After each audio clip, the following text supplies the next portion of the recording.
Have you ever just looked at a picture of a volcano erupting and thought, why? Like, 1 minute it's just a majestic, pointy mountain, looking all chill, and the next it's a full-on rage monster throwing a tantrum of fire and ash. What flips that switch? And more importantly, in our world of super tech and engineering marvels, has anyone ever seriously considered just plugging it? Like, putting a giant cork on it and telling it to calm down? It sounds ridiculous, but the science behind why that's a terrible, and potentially world-ending, idea is even wilder. Okay, this whole thing feels unstable. Please like the video and subscribe to the channel before I get blown to smithereens for science. Alright, to understand why a volcano erupts, we need to take a quick trip to the center of the Earth. Not literally, of course. Think of the Earth like a peach. You've got the thin skin, the crust we live on. The juicy flesh, the mantle. And the pit, the core. Now, a common misconception is that the mantle is a giant ocean of liquid hot magma. It's not. For the most part, it's solid rock, but it's so hot and under so much pressure that it behaves like a super thick, slow-moving goo over millions of years. Kind of like silly putty. Magma, which is the stuff that erupts, only forms in special pockets where the conditions are just right. This often happens at tectonic plate boundaries where one plate is forced under another, a subduction zone, dragging water down with it.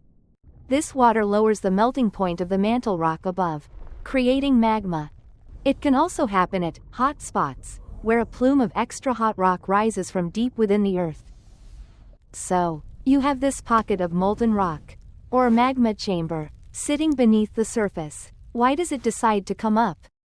There are 3 main reasons, and they usually work together. First, density. Magma is basically melted rock, and just like melted ice, water is less dense than solid ice. Molten rock is less dense than the solid rock surrounding it. It wants to float, so it begins to slowly rise, pushing its way up through cracks and weaknesses in the Earth's crust. It's simple buoyancy, like a hot air balloon rising through the cooler air. Second, and this is the big one for explosive eruptions, gas.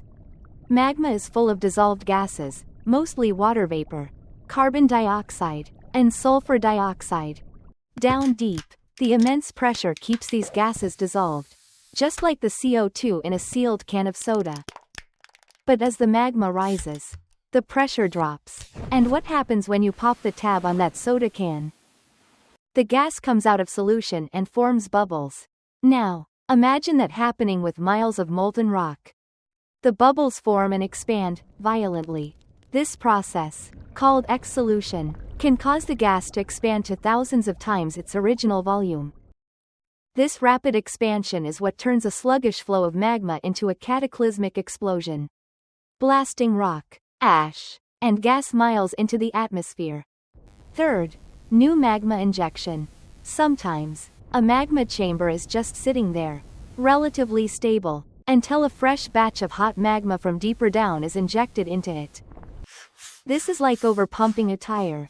The new magma adds volume and heat, increasing the pressure inside the chamber until the rock above it can't hold it in anymore.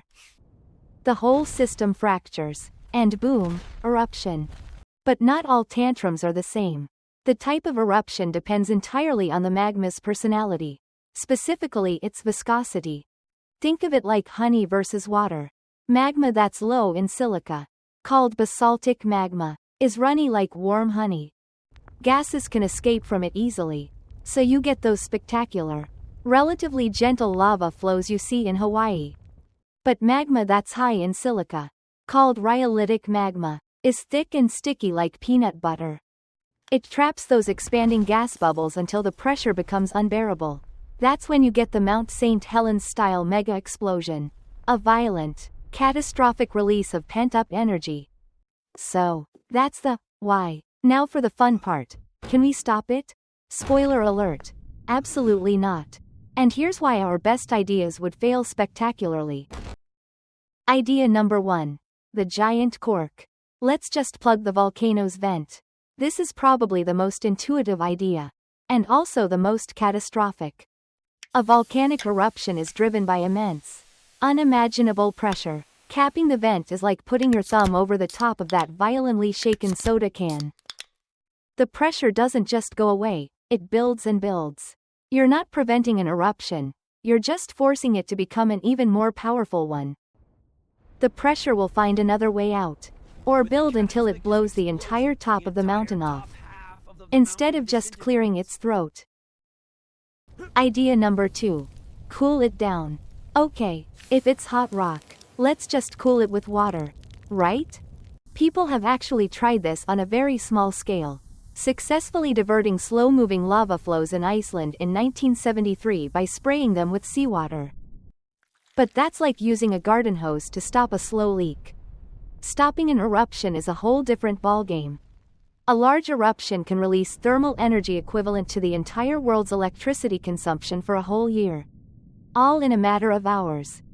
And even if you could get the water there, pouring it onto magma would instantly flash it into steam, causing a massive steam-driven explosion, a phreatic eruption, that could make the ash cloud and blast even worse. Idea number 3. The smart approach. Release the pressure. This is the most sci-fi, and slightly more logical, bad idea. If the problem is pressure from gas, why not drill a relief well into the magma chamber to let the gas vent out safely and slowly? Well, the engineering challenge is insane. We're talking about drilling through several miles of solid, often unstable rock to reach a chamber of corrosive, 1.200 degrees Celsius molten rock under extreme pressure. Our best drill bits would melt. The pressure changes from drilling could destabilize the entire system and accidentally trigger the exact eruption we're trying to prevent. It's like trying to defuse a planet-sized bomb by hitting it with a hammer to see what happens. Idea number 4. The action movie solution. Just bomb it. If pressure is the problem, why not just blow it up to release that pressure? It sounds like the plot of a bad sci-fi movie for a reason. Hitting a volcano with a bomb, even a nuclear one, is like trying to perform surgery with a grenade. The energy of our biggest bombs is a tiny firecracker compared to the geological forces at play. You wouldn't relieve the pressure in any meaningful way. What you would do is fracture the rock cap sealing the magma chamber, potentially making it easier for the magma to erupt. So, congratulations. You've just triggered the eruption and added a mushroom cloud of radioactive fallout to the ash cloud. A true disaster movie 2 for one deal. The reality is, the forces that drive volcanoes are geological. We can't stop earthquakes. We can't stop tectonic plates from moving. And we certainly can't stop volcanoes. The best we can do is the science of volcanology, monitoring them. Scientists use seismometers to detect earth tremors, GPS to measure ground swelling, and spectrometers to analyze gas emissions. This allows them to predict eruptions with increasing accuracy, giving people time to evacuate. The smartest way to deal with a volcano isn't to fight it, but to understand it and get out of its way. Okay, after all those terrible, world-ending ideas, I need a break. If you liked watching me fail, hit like and subscribe to the channel to fund my future bad decisions. Weary. So, in short, volcanoes erupt because a bubbly, buoyant, and highly pressurized blob of molten rock decides it would rather be on the outside. And no, we can't stop them. Trying to would be like a flea trying to stop a charging elephant. Our best, most futuristic ideas would likely just make them angrier. It's a humbling reminder that despite all our advancements, we are still just residents on a powerful, dynamic planet. Maybe the smartest move is just to respect the Earth's plumbing system. Speaking of smart moves, if you want to understand more of the world's weird and wonderful systems, go ahead and hit that subscribe button. It's a choice you can actually control.